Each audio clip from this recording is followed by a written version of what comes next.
So, defensive rating tayo, no? So, yung defensive rating is yung defense naman. Yun naman yung counterpart ng offensive rating pero sa defense. Pero ang nakakagulat at nakakamangha sa statistics na to, mini-measure dito kung ilang beses na iwan o ilang beses nawala sa depensa yung isang player. At saka yung deflections o yung mga tapik, binibilang din dito. Okay? Kapareho lang nung formula pero yung POW gagawin natin OAPDW. Yung O gagawin natin D kasi defense naman. So, kita nyo, maraming teams usually, di ba? Maraming teams ang mataas ang offensive rating pero napakababa ng defensive rating. At natatalo yon.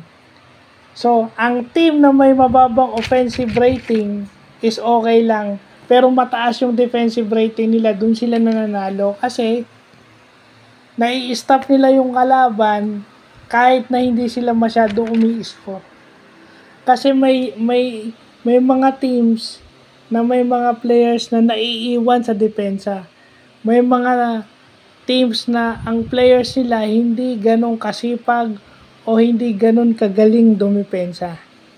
Ang basketball, offense, defense yan. Hindi pwedeng defense lang, hindi pwedeng offense lang. At karamihan ng mga tao, opensa ka lang kasi cute yun eh.